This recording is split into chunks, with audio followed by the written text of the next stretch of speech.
programa puede contener escenas de sexo o violencia. Se recomienda a los padres o adultos acompañar a los niños menores de 12 años.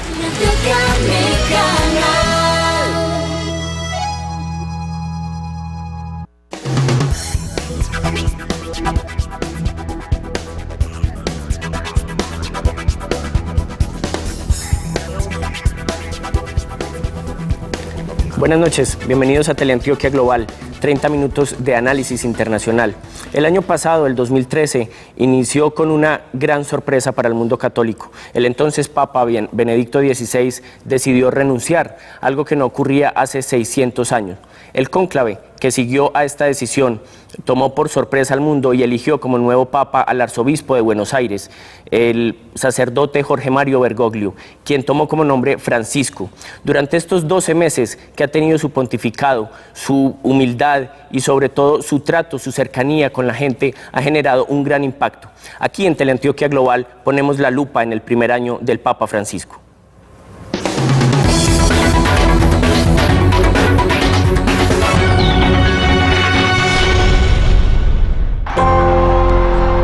En una elección estratégica, los 15 integrantes del cónclave papal eligieron el 13 de marzo de 2013 al hasta entonces cardenal de Buenos Aires, Argentina, Jorge Mario Bergoglio, como el encargado de asumir el reto de limpiar la imagen y retomar el liderazgo de la Iglesia Católica, debilitada por los escándalos de corrupción y pederastia y por la actitud del pontífice Benedicto XVI, que fue percibida por muchos como débil y fría frente a los más de 1.200 millones de católicos. A sus 76 años, Francisco se convirtió en el Papa número 266 de la Iglesia Católica y el primero de origen latinoamericano en 1.300 años. Con más de 4 décadas de trayectoria en el oficialismo católico, Bergoglio consiguió rápidamente transmitir una imagen de humildad, austeridad y cercanía hacia los fieles necesitados de guía espiritual. Desde su posesión se hace común ver al Papa Francisco romper el protocolo vaticano, acercarse a las multitudes y alejarse de la opulencia, que incluso critica como un pecado en los líderes de la Iglesia, a quienes pide acogerse al concepto de iglesia pobre. El Papa Francisco ha encarado además la necesidad de reformas, si bien no en los dogmas de fe, sí en la estructura interna del catolicismo a través del G8 Vaticano, un grupo en el que delega la función de crear una nueva constitución apostólica que reforme la burocracia, las finanzas, el régimen disciplinario y las relaciones internacionales del Vaticano como Estado, para recuperar la credibilidad del mundo en la institución con más de 2000 años de existencia. La fuerza del pontificado de Francisco es algo evidente. Y para saber hasta dónde puede llegar este nuevo Papa, nos acompaña hoy Germán Andrés Bustamante. Germán, ¿cómo estás? Hola, David. Bienvenido a Teleantioquia Global. Muchas Germán gracias. es el delegado arzobispal para las comunicaciones y vivió 3 años en Roma durante el pontificado de Benedicto XVI. Tomó por sorpresa la elección de este Papa hace exactamente un año a la Iglesia Católica. Claro, para ninguno era dentro de las expectativas que pudiéramos tener tan rápidamente. En algún momento de la historia íbamos a tener un Papa latinoamericano, pero no era el momento para que sucediera en esta situación concreta. Muchos especulaban, sobre todo con un Papa africano, un Papa de origen de raza negra. Había diferentes expectativas frente al tema del pontífice. Sobre todo se inclinaban a que fuera un pontífice que ya tuviera una trayectoria dentro de la diplomacia vaticana. Pero los caminos de Dios son distintos y el Espíritu Santo, a quien toda la Iglesia oraba para que iluminara a los cardenales, escogió y fue hasta Buenos Aires para escoger allí al cardenal Bergoglio. Germán, usted estuvo trabajando con Benedicto XVI, un papa muy académico, un papa muy silencioso, la gente lo sentía un poco distante de la gente. ¿Se notó inmediatamente el cambio cuando llegó la sangre latinoamericana al Vaticano? Claro, son dos estilos, digamos, de seres humanos que obviamente no dejan de ser indiferentes a lo que significa ellos, cómo van a vivir el pontificado. El Papa Benedicto, un hombre muy literato, un hombre de escritor, muy consagrado a la ciencia teológica, muy metido al estudio, un hombre que le cuesta mucho las apariciones públicas, pero que en la intimidad, en la cercanía con las personas, era muy cálido. Cuando uno se acercaba a hablar con Benedicto, era hablar con un abuelo supremamente cercano, muy unido a las necesidades de la persona, siempre muy inquietante. Personalmente, no se preocupó tanto cómo me encontraba yo, sino, por ejemplo, cómo se encontraba mi mamá o cómo se encontraba mi abuela. Él era pendiente, ¿qué puede ser el Papa por ti? ¿Cómo puedo ayudarte? le costaba, pero pienso que es un poco como la estructura, la cultura alemana. Que también lo cohibía para ciertos elementos, pero que igualmente enriquecían el papado del momento. Es injusto juzgar al Papa Benedicto como decir es mejor o es peor que el actual pontífice. Es distinto. Perfecto. Mucha gente considera que el Papa Francisco ha sido una revolución muy grande. Ha sido portada de Vanity Fair, fue elegido el hombre del año por Time, fue portada de una revista de rock como Rolling Stone, pero entonces otros critican que el Papa Francisco lo que está haciendo son cambios cosméticos, pero no de fondo. ¿Cuáles son los cambios de fondo que ha empezado a impulsar el Papa realmente? Bueno, miramos desde dos perspectivas. Digamos, la perspectiva exterior, que es lo que tú llamas como cosmético, un poco como la cercanía con las personas, su manera de vestir, la manera en que está dentro de los ámbitos del protocolo vaticano, es una manera de vivir la humildad. La maneja el Papa Francisco, tiene, digamos, la experiencia para manejar esas estructuras, pero igualmente vemos un Papa preocupado también de lo que los cardenales le han confiado al momento de elegirlo Papa. Entonces se preocupa por formar un equipo que observe, que mire, que organice los esquemas. Tenemos también la preocupación por la familia, es insistente, se aproximan 2 sínodos de la familia con el cual el Papa quiere tocar temas profundos y fuertes. E igualmente tenemos uno que es la preocupación constante por los extremos de la vida humana, la niñez y los ancianos. Él siempre, donde va, donde está, se preocupa de esos 2 áreas, de que cómo tratamos a los niños, cómo compartimos con los niños y cómo estamos nosotros con el público de la sabiduría, de la madurez como son los ancianos. Por algo es siempre ese trato tan preferencial, tan cercano, tan humano que tiene con el Papa emérito. Siempre es ve que en él encuentra un tesoro que tiene que aprovechar y tiene que enriquecerse de todo lo que el Papa Benedicto tiene. Entonces, esos son temas muy de fondo que el Papa ha ido trabajando, que ha ido evolucionando. Hay un tema que pasa muy desapercibido por los medios y es el tema ecológico. Es uno de los papas que podríamos decir más fuertes, trabaja el tema de la lucha contra las multinacionales que acaban la Amazonía, lo dijo en Brasil cuando visitó Aparecida, trató fuertemente a aquellos que abusaban de la ecología y sobre todo a aquellos que utilizaban la ecología como recurso para apropiarse personalmente, sabiendo que era un problema mundial. Perfecto, Germán. Hay 2 temas muy interesantes que son el tema de la pederastia, las denuncias, y el tema del Batilix, ¿cierto? Y la corrupción en el Banco Vaticano. Pero nosotros ya vamos a un corte de comerciales y ya regresamos aquí en Teleantioquia Global para tratar esos temas.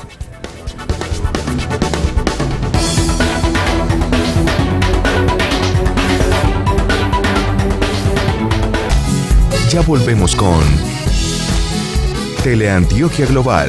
Teleantioquia, mi canal. Porque nada más importa que el mundial. DirecTV te lleva a Brasil a ver a Colombia. Si tienes DirecTV ya estás participando. Si aún no lo tienes, ¿qué esperas para comprarlo? Marca ya numeral 332. DirecTV te cambia la vida. Todos tenemos una cita los lunes, miércoles y viernes a las 6:25 de la mañana para conocer más del acontecer de la Contraloría General de Medellín en su programa Con Sentido Público por Teleantioquia, mi canal. Sexto Congreso Internacional de Mercadeo, otra forma de ver. Marketing desde adentro. Marzo 17 y 18, Medellín, Centro de Convenciones y Exposiciones Plaza Mayor. Mayores informes en www.asomercadeo.com o en el 312-2827.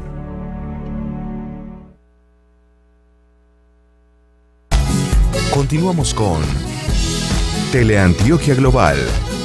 Teleantioquia, mi canal.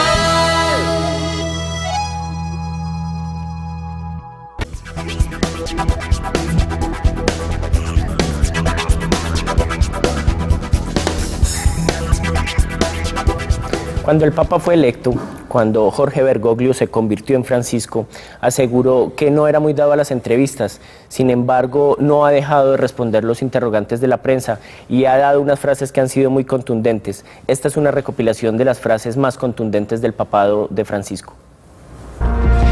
Tenemos que encontrar un nuevo equilibrio porque de otra manera el edificio moral de la iglesia corre el peligro de caer como un castillo de naipes. Con frases como esa, desde el inicio de su pontificado, el Papa Francisco ha creado la expectativa de posibles cambios que liberalicen los dogmas morales de la Iglesia Católica y logren acercarla a sus fieles. A me fa male cuando vedo un prete o una... Me duele ver a un sacerdote con un carro último modelo, simplemente no está bien. Con ese jalón de orejas, Francisco criticó a algunos de los líderes de su propia iglesia, quienes asegura viven en el culto capitalista al dinero y por ende se han convertido en lobos rapaces. En la misma línea autocrítica, el Papa ha dado puntadas hacia la flexibilización del rechazo que sus predecesores han manifestado contra las opciones sexuales diversas. Si una persona homosexual tiene buena voluntad y busca a Dios, yo no soy quien para juzgarla. Sin embargo, esos avances son, según analistas, solo superficiales y estarían enfocados hacia un cambio de imagen que acerque a nuevos fieles y no hacia modificaciones en el dogma católico. Ha cambiado el paisaje.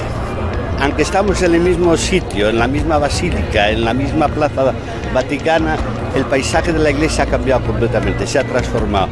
De ese modo también lo ha clarificado Francisco, quien a pesar de abordar temas polémicos desde una visión conciliadora poco común en sus predecesores, aseguró que frente a la homosexualidad, el aborto y los anticonceptivos. Ya conocemos la opinión de la iglesia y yo soy hijo de la iglesia. El matrimonio es entre un hombre y una mujer. Es horroroso incluso pensar que hay niños víctimas del aborto que nunca verán la luz del día. Aunque para algunos sean cambios solo cosméticos, las transformaciones implantadas por el Papa Francisco parecen estar teniendo un impacto positivo en los millones de fieles católicos que desde marzo de 2013 reciben con entusiasmo la actitud cariñosa y conciliadora de su líder. Toda esta visión transformadora que veíamos del Papa Francisco no es un elemento que se quede en el fervor latinoamericano. Los cambios que ha hecho este nuevo Papa realmente han movido los cimientos de Europa y de la Iglesia Católica. Y una de las personas que más sabe sobre el Papa Francisco es el español Mario Escobar, quien sacó una de las biografías más aplaudidas sobre Jorge Bergoglio. Se llama Francisco, el primer Papa latinoamericano. Mario Escobar nos acompaña esta noche en Teleantioquia Global. ¿Cómo estás, Mario? Gracias por acompañarnos. Hola, buenas noches. Mario, muchísimas gracias por estar con nosotros y lo primero que te quiero preguntar es, tú dices en el libro que de alguna manera el cónclave sorprende, el cónclave del 2013 sorprende a Jorge Mario Bergoglio, él no esperaba ser papa. No, en el anterior cónclave, en el año 2005, era el favorito, ¿no? Casi le quita el puesto a Ratzinger y de repente en la última votación prefiere retirarse para que la Iglesia no esté dividida. Y ya en el 2013 él pensó que no iba a ser elegido porque era mayor para la edad que últimamente se espera de los papas y porque pensaron que sí, seguramente era un papa del continente americano, pero posiblemente un norteamericano u otro papa latinoamericano que no era él, ¿no? En concreto.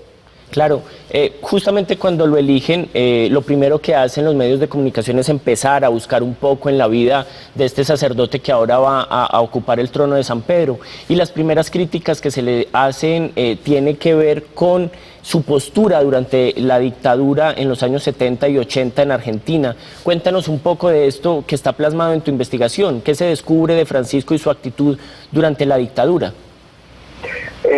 No debemos olvidar que la dictadura argentina está dentro de muchas dictaduras, ¿no?, que hay en esa época en toda América Latina. Esta es una de las más cruentas. Él es el encargado, el oficial, ¿no?, de todos los jesuitas en el país en ese momento, aunque es bastante joven de edad. Y al parecer sí tenía algunos contactos con algunos grupos pues de extrema derecha del país, pero él mismo cuenta, ¿no?, en una larga entrevista, que es un libro titulado Jesuita, y en otros momentos en el que se le ha preguntado sobre este tema, que es que lo que hizo fue al revés, ¿no?, que intentó pues mediar por varios prisioneros, varias personas que habían sido encarceladas y secuestradas, ¿no?, porque más que encarceladas, en muchos sentidos eran secuestradas sin ningún tipo de garantías legales, y que había intercedido por ellos para que los sacaran de la cárcel, ¿no? Entonces, hay un caso muy concreto, el de dos jesuitas que son encarcelados en este periodo y que él interviene para que los saquen de la cárcel, y uno de ellos, que está vivo, pues hace poco confesó que sí, que había sido por su intermediación. Es verdad que no fue uno de los que más protestó de una manera más pública ante la dictadura, pero tampoco podemos decir que fueron cómplices, ¿no?, de este régimen de Videla. Claro. Uno de los aspectos que tú resaltas en la biografía en Francisco, el primer papa latinoamericano, es justamente la procedencia del papa. Recuerdo que cuando sale del cónclave elegido dice, han ido a buscar al fin del mundo al nuevo papa, ¿cierto? Argentina, a la esquina del mundo. ¿Ha influido su estilo latinoamericano, ha sorprendido su estilo latinoamericano más cercano a la gente que el papa anterior, Joseph Ratzinger, que era alemán y que de pronto era un poco más frío? Tú como europeo has visto y notan la diferencia de que sea un latinoamericano. Sí, la verdad es que el trato es muy diferente, la cercanía, la sencillez, esa capacidad de la espontaneidad, de sonreír a la gente, y también de quitar un poco de boato, ¿no?, al cargo. Es un cargo, no olvidemos que tiene 2000 años, que además es jefe de Estado, porque el Vaticano es un Estado, y de repente pues Francisco es un hombre que se acerca a la gente, que salta el protocolo, no quiere estar en esos coches blindados donde iban los otros papas. Es un problema para la seguridad por un lado, pero por otro lado yo creo que mucha gente católica ha percibido que es un papa mucho más cercano, ya no solo por el carácter europeo, alemán o latino, ¿no?, sino más bien por su forma de entender el papado, que yo creo que es muy diferente que los anteriores papas que ha tenido, ¿no? Claro. Mario, y más allá del tema cosmético o del tema de forma, hay elementos de fondo que el Papa ha empezado a tocar.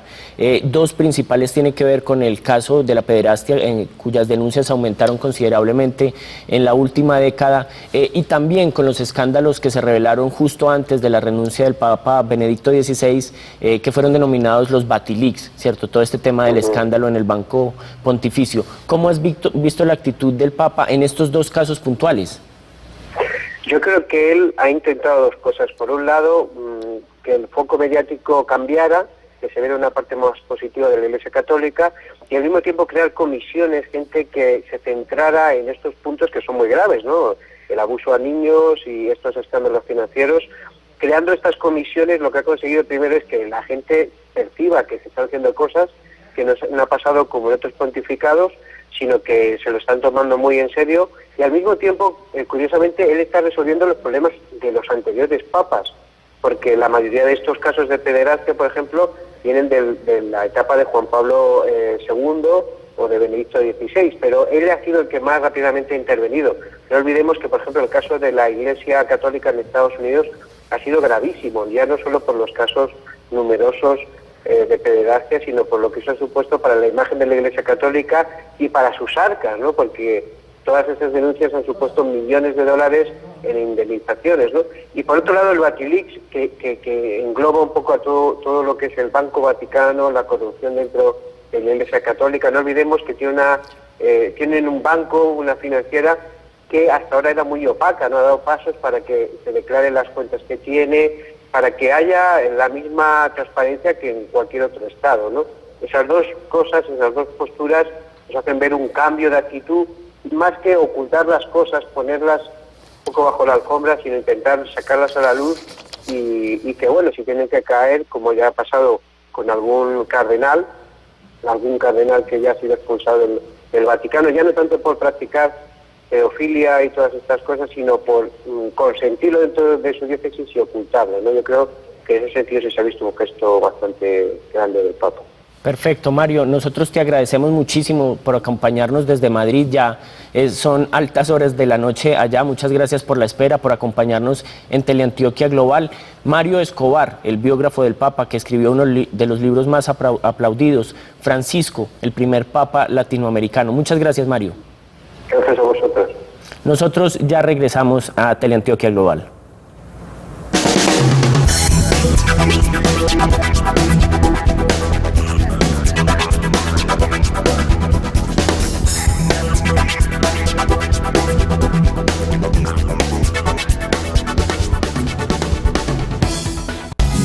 Ya volvemos con Teleantioquia Global. Teleantioquia, mi canal. Ni la marca ni cuánto tienes es lo que nos hace personas, sino una sonrisa, un abrazo sincero, la amistad, la alegría, la música, el arte. Yo creo que son todas las cosas que nos llenan y nos enriquecen, y somos muy ricas. Somos ricas, no vamos a Medellín cada año porque no podemos, pero somos ricas.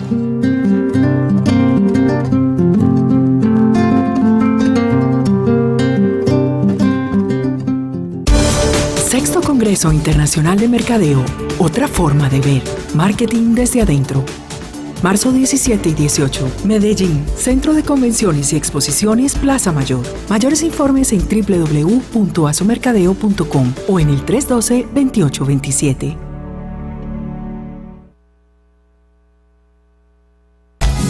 Continuamos con Teleantioquia Global. Teleantioquia mi canal.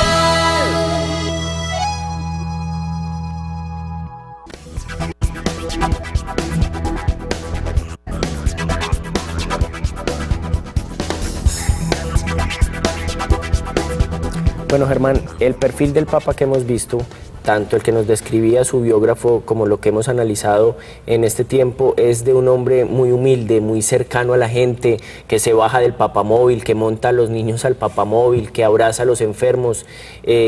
¿Usted cree que eso ha generado alguna molestia de pronto en la jerarquía eclesiástica? Que de pronto digan, bueno, el Papa debe estar a otro nivel, no puede estar allí. ¿Usted cree que hay molestias en algún porcentaje de la jerarquía? Pues más molestia, porque molestia es una palabra bastante fuerte, sí. Yo creo que es de asombro. Y ese asombro nos lleva un poco como a inquietarnos y a generar como, era posible hacerlo de otra manera. Nosotros estábamos acostumbrados a pontificados donde el Papa era y actuaba de una manera. Entonces ver que alguien lo actúe de manera diversa no es que genere molestia, sino que nos genera como, era posible, es posible mirarlo de otra forma. Claro. Jorge Mario Bergoglio, siendo arzobispo de Buenos Aires, era así. Él no ha cambiado nada por ser el Papa Francisco. Él, durante su tiempo como arzobispo de Buenos Aires, era un arzobispo callejero, sí. O sea, un arzobispo que montaba en metro. Montaba en metro para ir al pueblo donde está su hermana y se iba en el bus de flota normal. Era normal, un tipo que vivía su vida normalmente, que no, digamos, vivió, se extrapoló a otra dimensión distinta a la que humanamente viven los seres comunes. En cambio, llega el papado y la gente se esperaba un poco volver a seguir con la figura con que de pronto estaba acostumbrado. Él continúa siendo Jorge Mario Bergoglio, pero ahora Francisco. Claro. Pero no ha cambiado en nada. Utiliza los mismos zapatos, utiliza la misma ropa, excepto que cambió su sotana, que es blanca, su solido es blanco. Igualmente se da la libertad de contar anécdotas como la que contó que se robó un crucifijo de un sacerdote. Bueno, una anécdota que seguramente nunca se hubiera pensado que fuera un pontífice a contar anécdota del estilo. Claro. Y aunque esos elementos pues han llamado mucho la atención, inmediatamente le toca trabajar en dos problemas muy fuertes. Uno son las denuncias de pederastia muy fuertes, sí. Y el otro son las denuncias de corrupción en el Banco Vaticano, que van a ser conocidos como los Batilix. ¿Cuál es su opinión frente a la forma en la que Francisco ha abordado estos dos temas? Bueno, sería injusto tratar a los anteriores pontífices como si no hubieran hecho el trabajo que debían haber realizado. Cada papa, frente a la situación en la cual se encontraban, hizo lo que podía. Es muy famosa la frase del Papa Juan Pablo II, que llamaba tolerancia cero frente a las situaciones de pederastia, sí. En la Iglesia. Claro, hubo momentos en los cuales hay una reserva frente a ciertas personas, ciertas situaciones que el Santo Padre juzga como conveniente y vio que no había dificultad, pero no fue un trabajo como pensado del Papa por continuar esa fechoría o ese vejamen o esa situación tan escabrosa como son los abusos sexuales. Sí. Ese tema lo aborda tanto el Papa Juan Pablo como el Papa Benedicto, quien de múltiples maneras se acompaña, ayuda, está cercano a las víctimas, habla con ellas, llora con ellas, está siempre muy atento a las necesidades, busca la manera de mostrarse cercano con esas personas que sufren esas situaciones. Y el Papa Francisco actúa de acuerdo a su estilo, de acuerdo a su manera de ser. Yo pienso que es injusto decir que los otros papas, claro. El Papa lo ha hecho y lo seguirá haciendo, tanto que lo que ha hecho, pues a alguna agrupación le ha parecido insuficiente. Pero lo del banco. Y lo del banco, el banco siento que es una falta a la confianza que se tiene en el Santo Padre. Situaciones como esas suceden en cualquier organización. En cualquier organización. Y el Vaticano es un Estado. Es un Estado y es una organización. Claro. Sí, es una organización que, además que es una comunidad de fieles, es un Estado como un Estado de los ciento y tantos estados que hay en el mundo. Eso nos lleva a que también hay gente con intrigas, que hay gente que busque apropiarse, que hay gente que se aproveche. Igualmente hay un público que trabaja ahí enorme. Por lo tanto, es muy difícil controlar. Los baterías parece una falta de a la confianza y a la responsabilidad que se le debe a unas personas. Germán, muchísimas gracias por acompañarnos en Teleantioquia Global esta noche. Estamos muy pendientes de cómo va a ser este segundo año del Papa Francisco, porque el primero fue sin duda un año muy emotivo. Muchas gracias. A ti, David, y seguramente nos seguirá sorprendiendo el Papa Francisco durante este segundo año. Gracias. Muchas gracias. Bueno, nosotros aquí en Teleantioquia Global damos una mirada global a los acontecimientos.